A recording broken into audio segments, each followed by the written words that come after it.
Hey guys, and welcome back to another episode of Jermaine Morgan TV. In today's lesson, I'm going to talk to you about navigating through worship songs, so stay tuned.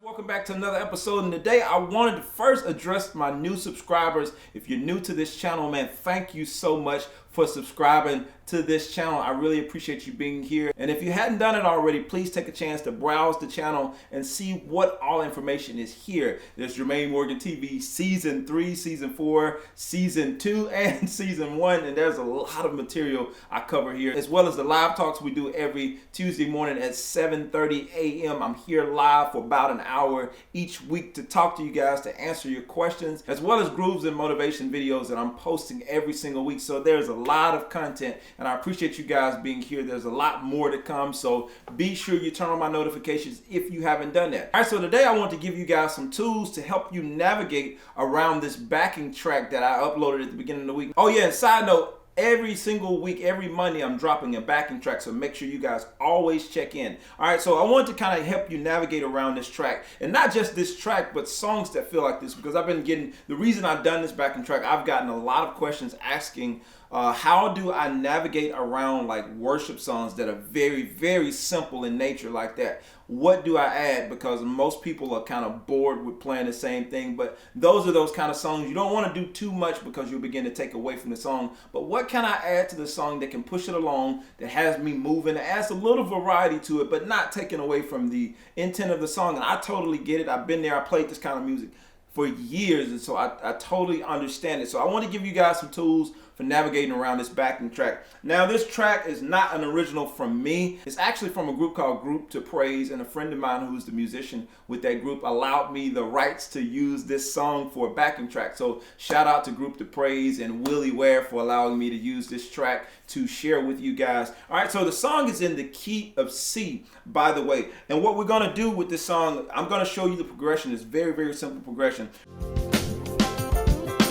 1, 5, 6, 6, it's the 4.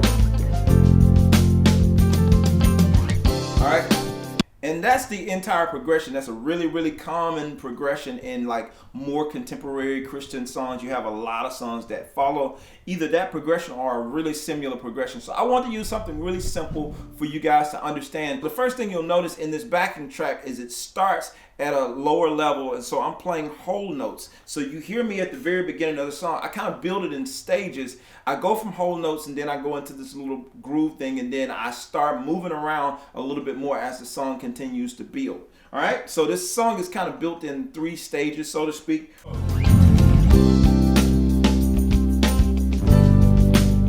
It's whole notes. Not doing a lot of moving.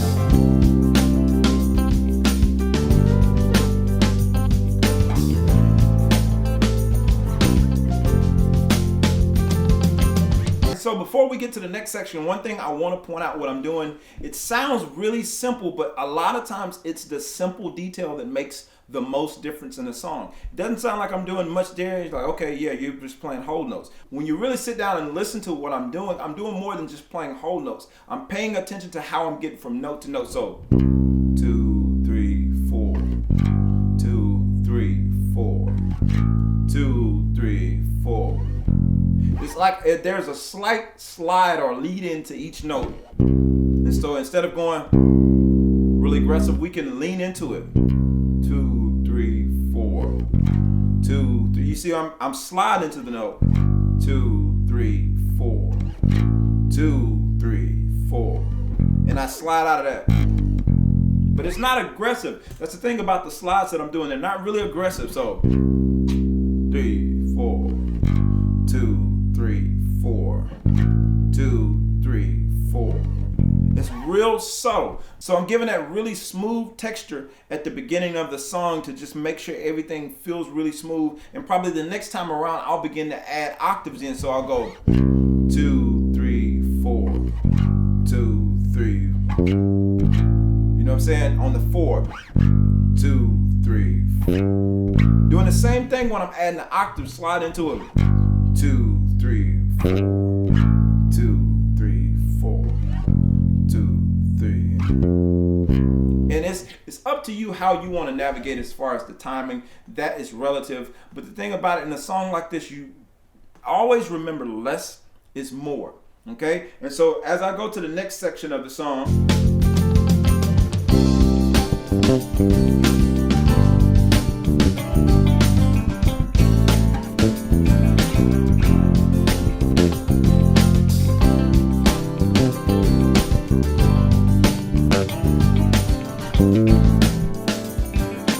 so you'll notice if you start listening to different things, I always tell you guys to be listening for several things. One of the main things you want to be listening for in songs like this, listen to the drum pattern.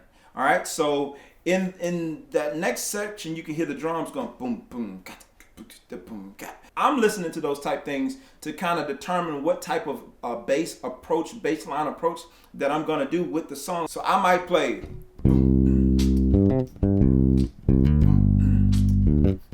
So right now, I don't go full groove. I'm still hitting half notes. And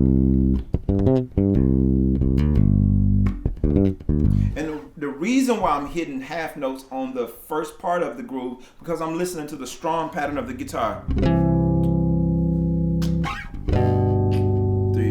4, 2, 3, 4, 2. So I'm hearing that strum. So like the acoustic guitar, for instance, was doing something like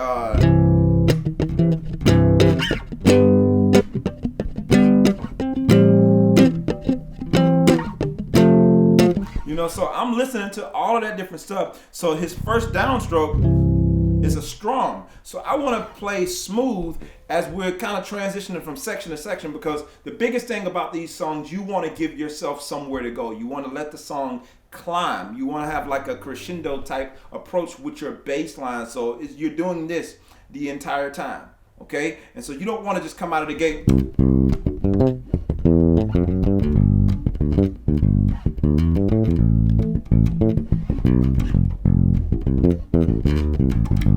Now that grooves, but the thing about it is, if you're grooving like that at the top of the song, you're not really giving yourself much room to grow, because as the song progresses, you got to think this is a very, very simple song. Always be mindful of the culture of the song, or of the feel of the song, so to speak. In this type of music, the bass is not doing that much moving. Of course, you can get away with a lot more depending on your particular culture and what they're asking for. But for the most part, always, for a rule of thumb for these type songs, always allow it to grow. Give the music time to grow, because everybody else is not just like really going in. The drums is playing a pretty simple pattern. It's a very, very simple pattern, so you don't want to do too much over it. Now, as the song progresses and we get way more into the groove, you'll hear me doing stuff like.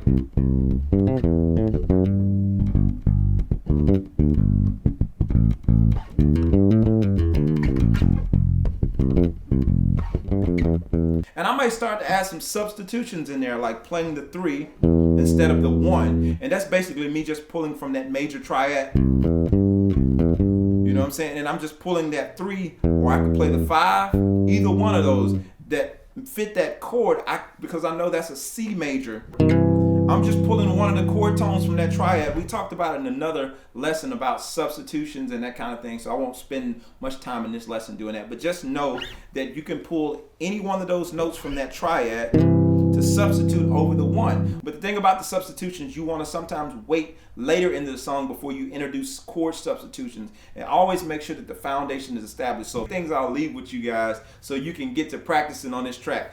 Always pay attention to the drummer. Listen to the guitar pattern, especially in music like this, because there's a lot of guitar-driven music when it comes to the contemporary Christian music. Number 3, make sure you give the song room to grow. Give it somewhere to go. And then number 4, wait before you add the substitutions. You don't want to add the substitutions too early. Always give time before you start interjecting the substitutions in the song. Make sure that the foundation is always established first before you start adding anything else. And make sure you understand before you substitute, in terms of you understand that that note works over that chord. Don't just throw random notes in there because you heard somebody else do it. Make sure you have an understanding before you start adding chord substitutions. And the last thing to cap it all off, just to remind you guys, always remember, in music like this, less is more. So the less you can get away with doing but still make the song feel good, you're going to always be in a good place for these songs. So sometimes what you're playing in a song like this might just be enough. It just might be you just kind of changing up the pattern of what you're doing a little bit.